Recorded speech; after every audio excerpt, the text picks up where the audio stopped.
Good afternoon, welcome to Market Wrap number 216. Stuart Williamson here at the helm.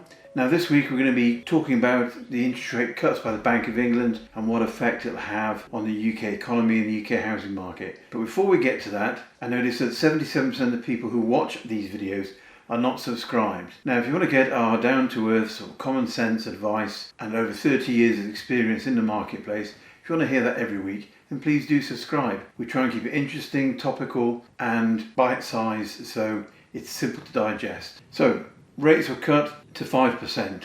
That was from Thursday. Now what does that mean basically? It basically means that market sentiment is improving. There's very little space left in the mortgage rates for banks and building societies to cut much more than they've already done. We saw Nationwide cut, I think 2 weeks ago, down to below 4%. So there's very little in there, but what it most importantly signals is there's confidence in the market, and we'll cover that later on, the different factors that measure that and how you can see it. But basically, why did they make the cut? Because inflationary pressures seem to be less.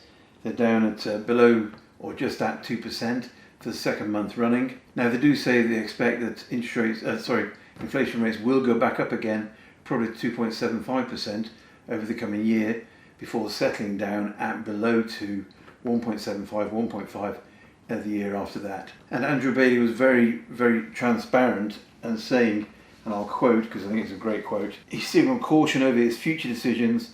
The MPC said its policy stance would remain at restrictive levels that would bear down on economic activity even after the reduction in interest rates. Monetary policy will need to continue to remain restrictive sufficiently long until the risk for inflation returning stably to the 2% target in a medium term have dissipated further. Basically they're saying that they see hard times ahead, and Andrew Bailey this morning on the BBC said he didn't see a massive swathe of interest cuts. The industry though is saying that it will occur over the next 6 months, and if you're looking to get a mortgage, now's a good time to apply, because by the time it comes through and by the time your house is purchased, you could well have seen a couple more cuts. And a lot of the pundits out there, people like Capital Economics, I think as I reported last week, are saying that they see 3.5% as an average for the next 5 years. So that's very positive. That's why it's been cut, is that inflation is down. Also economic growth is quite high. It's actually double what it is in Germany and France at the moment, which is quite amazing really, looking at all the hurdles we've had to overcome in the past. What will the impact be on the households? Not a great deal, I don't think. But the most important thing is that if you've got so many people rolling off fixed terms over the next 2 years, they will see now that rates will come down and there is light at the end of the tunnel, which is good for them. What does it mean for savers? Not very much. I don't think they'll cut savings rates by much, although banks are very keen to take very quickly and not give back very easily. So for borrowers and savers, it won't mean a great deal, but it will be from a confidence perspective. Political reactions, of course, the Labour government are taking all the plaudits for it, saying that they're being proactive and going forward. Rishi Sunak and Jeremy Hunt have said it's all their hard work that has led this to happen, as ever. They then go on to criticise, saying that the civil service pay increase, I think it's 5.5%, will basically bosh inflation back up again. Well, Andrew Bailey himself said, in the bigger picture of things, he did comment on this, in the bigger picture of things, it won't make much difference. There's enough bandwidth there for it not to occur. I've got to say, I don't know about yourselves, but I've been very surprised by, it seems like the Labour Party are no longer in opposition, but they're behaving like they are in opposition. Constantly hectoring and abusing what the Conservatives have done. This 20 billion black hole apparently they didn't know about, when the Conservatives say it was all handed over and it was all transparent. So it's a bit surprising, but Keir Starmer, let us hope, will be able to get more interventionist, and this is where I think a lot of the economic positivity is coming from, is that the policies he's talking about are interventionist, i.e. he will go into the industries that need development to drive the UK economy forward and stimulate those, give them more money to try and make them do better and make more people go into them, bring back the old YTS, youth training schemes, those sort of things that seem to have been lost along the way. And hopefully that will go hand in hand in promoting new schemes to help people build houses. I mean, again, we touched on it last week. Canada, Australia, New Zealand, they've all got great ways of doing stuff to get the market going. That's political reaction. Economic, inflation projections, I think we've already covered that. So the key figures and statements are that Andrew Bailey says we've got to keep it low. Rachel Reeves says it's their policies that will help deal with all this. Hugh Pill, who was against it, and I think I've got a lot of respect for Hugh Pill, who's on the Monetary Policy Committee, he said it was too early to cut rates. So politically, there's a lot of discussions on it, but what does it actually mean? There's a great article in the from Knight Frank, and basically they say the Bank of England's decision to cut the base rate for the first time since 2020 will have a limited impact on rates, but it'll be big for sentiment. Exactly what we said. The major lenders have got little room left. Okay, household views on the current and future trajectory of house prices have been a lot more positive on the back of the election and also the back of these changes, this rate decrease. Consumer sentiment is at a 2.5-year high. That's very positive.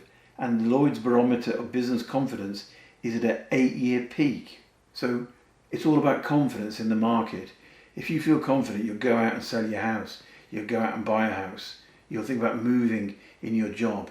And confidence is coming in. We're seeing this in people coming to us. Normally, our pipeline of people buying new property, second-hand property, BRRR, this sort of stuff, compared to general business is about 50-50. At the moment, it's up to 80% of all business is people actually buying physical property. So there's a lot more positive sentiment out there, and now's a great buying opportunity with the economy picking up, with interest rates going to be cut, with people's positive sentiment.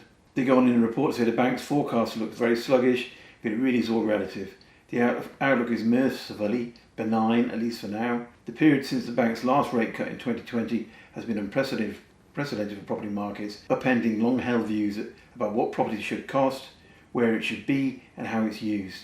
Views have steadily moderated on many of the key issues, and borrowing costs are now following. Will we end up back where we were, with zero rates? Absolutely not.